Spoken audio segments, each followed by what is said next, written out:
So ayan si 715, poging-pogi pa rin, no. Ayan, ang ganda pa rin na ibon ni 715.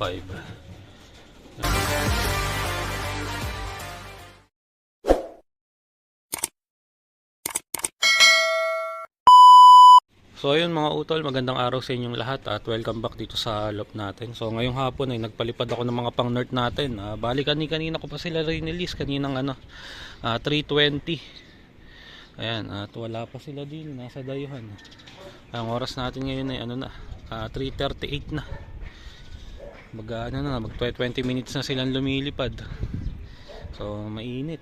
Pero ayos naman, lumilipad pa rin naman na maayos yung mga ibon natin, saka dumadayo pa rin sila. So nasanay na sila ng na pinawawalan ko sila ng kainitan. So sa umaga kasi kung pawalan ko sila pinakmaaga na yung 9:30 or alas 10 ganun.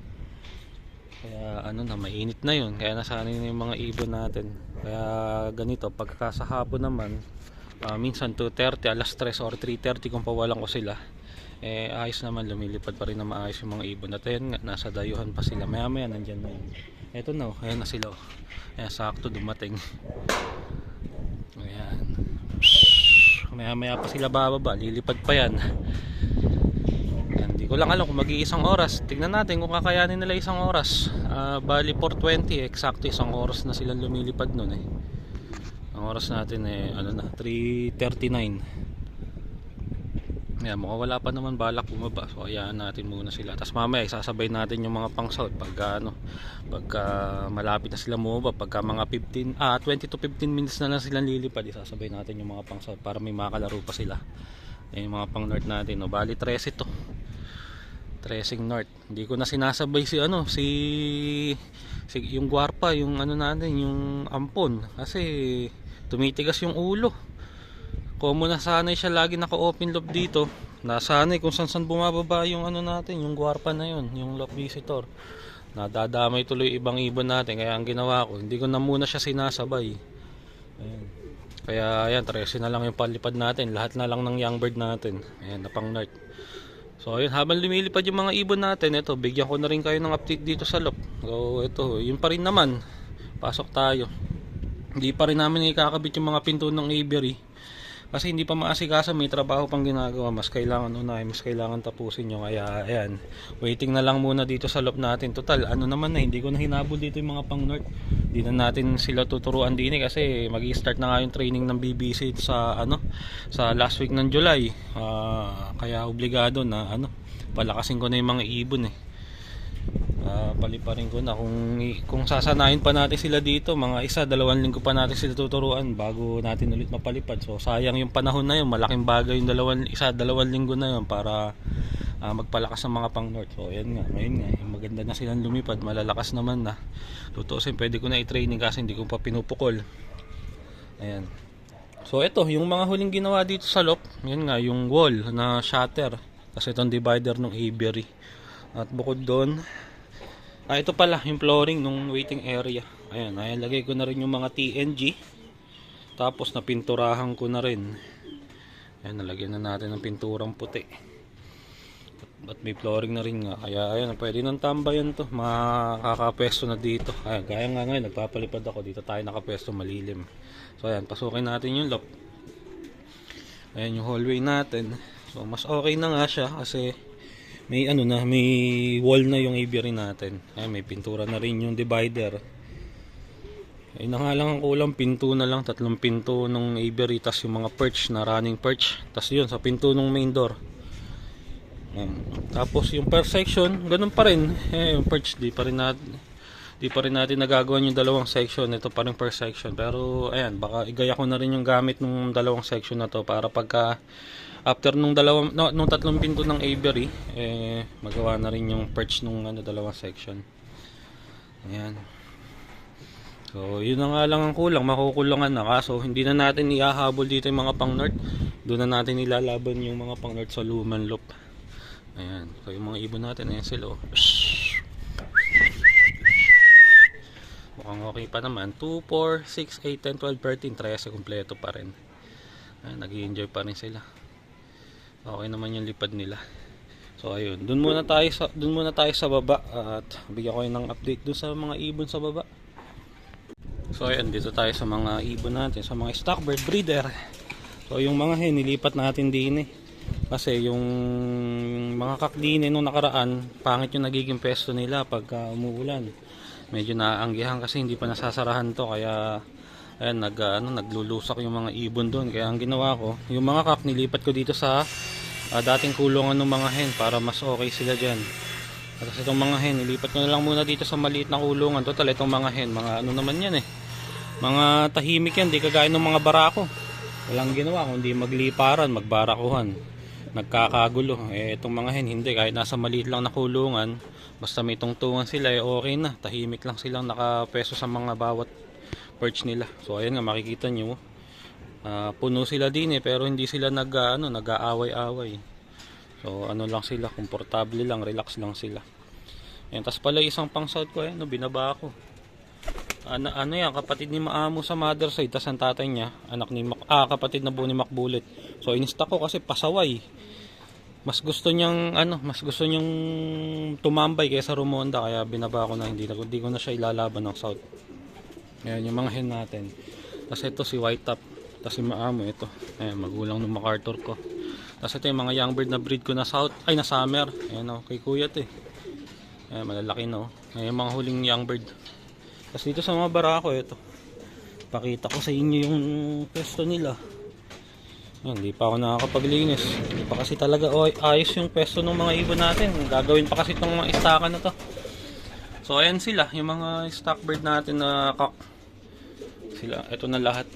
Tapos si Macbulit, binigyan natin ng isang malaking ulungan dito nga sa aviary. Solo lang niya dyan. Dahil ito si Macbulit yan mahirap isama sa marami yan kasi yung butchi niya maliit. Pagka na-stress siya, nahihirapan siyang tumunaw, kaya hindi ko siya pwedeng isama dito sa marami, baka madisgrasya.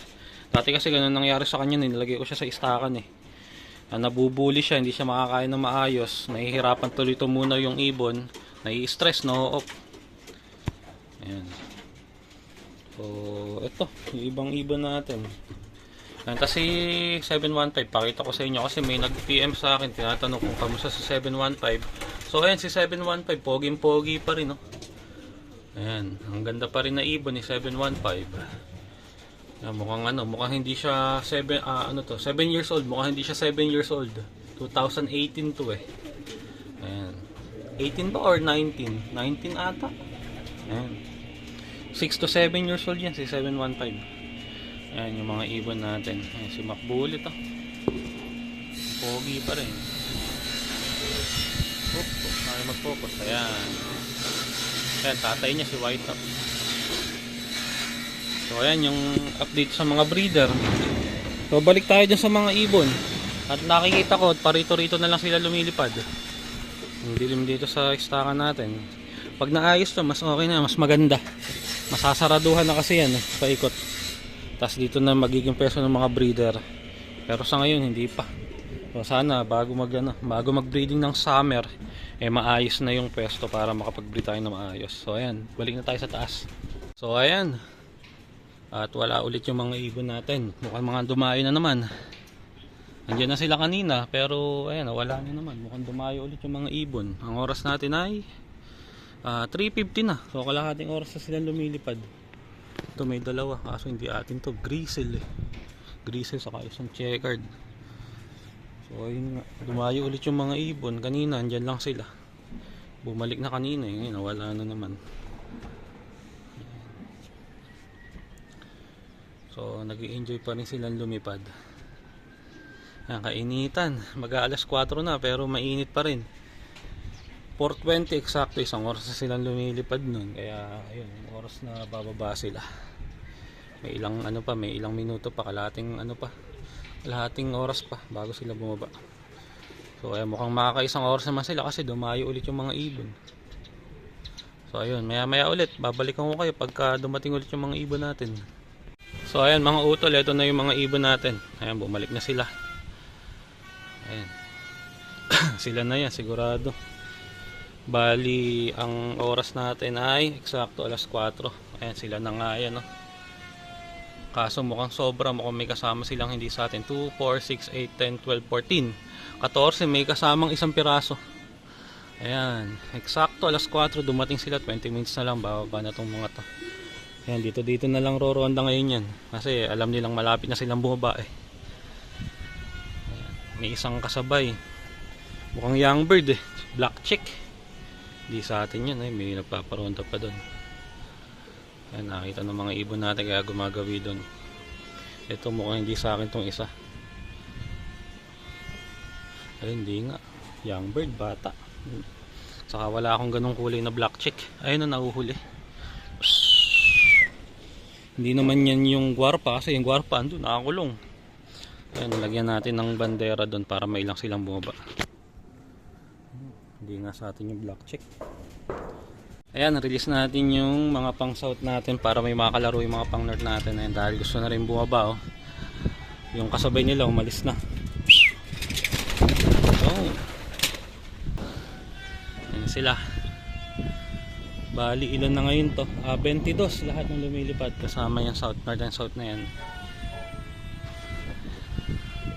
Ayan, maya maya na lang ulit mga utol. Tututukan ko muna sila ng pagpapalipad para maisakto ko man lang ng isang oras. So ayan mga utol, ang oras natin ay 4:17 na. 3 minuto na lang ay makakaisang oras na yung mga pang north natin. Yung mga pang south 15 minutos lang yung ano nila, yung liliparin nila. So, may hina pa yung pang south natin, saka matagal pa naman yung south. Hindi pa natin kailangan persahin. Hindi pa kailangan yan lumipad ng ano, ng sobra-sobra. Itong mga pang north lang kasi nga mag-start na yung training yan. Ayan, 2 minutes. Ayan, 4:18. Ayan, ramdam na nila na pababain na sila kaya ganyan. Gustong-gusto na rin bumaba. Pero saktuhin natin ng isang oras. Ayan, umaga hapon ganyan naligilipad nila. Minsan sa umaga sumusobra pa yung lipad nila sa isang oras. Minsan nagwa 1 hour and 30 minutes pa pagka nasasarap sila ng dayo sa umaga. Ayan, may rumoronda dun. Ayan, malapit na silang bumaba.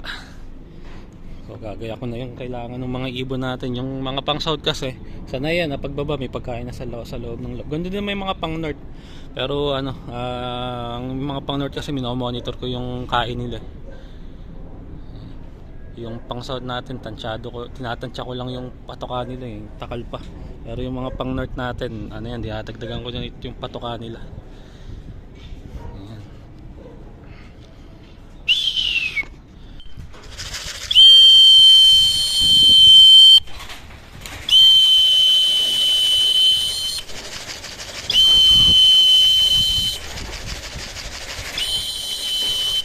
Na sila pasukan na yan yung mga pang north na ay pang south natin ganun din ayan, diretso na dun sa loob yan.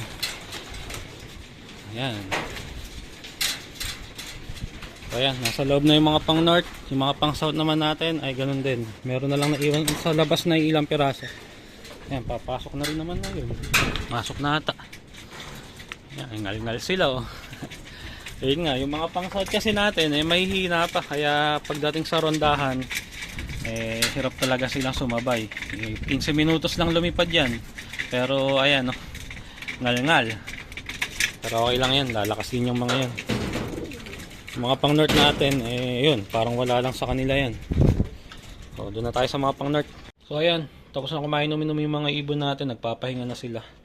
Ayan no, nasa perch na iba at mga boljak sila. So sa hapon ito-olyokin yung mga ibon natin kasi pino-force play ko na to ng umaga at hapon eh. Tapos kung pawalan ko pa, alanganing oras na, kainitan na. Pinakamaagang lipad nila sa umaga, 9:30. Pero yung karaniwang lipad nila ay alas 10. Kung bababa naman sila, pagka pinalipad natin alas 10, minsan alas 11 na or alas 11 na mahigit. So kainitan na yon. Tapos sa hapon naman, 2:30, alas 3 or 3:30. So alanganing oras pa rin, mainit pa rin yung time na yon. Kaya ayan, napepersa yung mga ibon natin. Pagdating sa hapon, pinakakain ko ng husto para nakakabawi yung katawan nila. Kasi kung titipirin natin sa patokatong mga to, imbis na lumakas yung mga yan, papahina ang mangyayari dyan, saka papanipis ang katawan. So dapat pagka ganyan, nasusustentuhan natin ng maayos yung mga ibon natin sa patoka, saka sa vitamins nila. Ayan.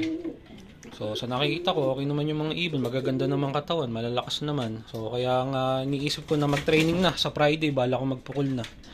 para maano natin, makapag-training na tayo bago mag-start ang club training ng BBC, makapag ano na tayo, makapag advanced training na tayo sa ibang club. Sa BFRC kasi meron ng club training na sa Kabanatuan na.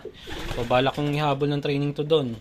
Para kung sakali man tatamaan sila ng sakit, tamaan na para magamot ko pa sila habang wala pang hindi pa nag-start yung training ng BBC. Kasi nakakatakot yung first club training kasi andyan lahat ng sakit. Adeno, I-cold, Paramixo. Yung Paramixo hindi masyado nakakatakot kasi hindi na masyado tumatama sa ibon niya. Nakakatakot lang yung Adeno. Saka yung I-cold na mahirap gamutin, yung pabalik-balik. Yan, sana makasurvive sa sakit ng mga ibon na to. Huwag sana silang tamaan ng sakit. Ayan, okay naman sila. So, yun nga. Lumilipad naman na sila ng maganda sa umaga at hapon. Kaya pwede ko na rin silang i-toss kung tutuusin. Siguro nga sa Friday or Sabado magpupukol na ako kahit sa malapit lang, paligi lang muna. Sanay na rin naman na sila sa training box, naglalabas-pasok na sila dyan. Minsan dyan ko sila pinakakain para makomportable sila pag nilagay ko, hindi na sila magwawala. Familiar na sila sa loob ng box. Ayan yung mga ibon natin. So yun lang mga utol para sa araw na to. At dito ko na rin tatapusin tong video natin. Sa mga susunod, baka itos na natin to. Sana wag silang tamaan ng sakit para maganda-ganda naman yung aabangan natin ng North. Yan, try sila lahat ng young bird natin. Puro sa BBC na to, kahit yung mga gwarpa natin, sa BBC ko na ilalaro yan. Di ko na sila pinilit ihabol sa gwarpa. Kasi nag-start na yung training ng gwarpa. So, baka BBC na lang. Total, maganda naman yung premyo ng all bird ng BBC. Kung sakaling seswertihin tayo, ganun din naman. Kung papala rin, sa BBC okay din naman. Ayan, saka para isang club na lang isasampahan natin, isang club na lang yung pupuntahan natin tuwing loading, isang club na lang pagkakarga ng mga ibon. Ayan, so hanggang dito na lang yung video natin mga utol. Maraming salamat sa panonood.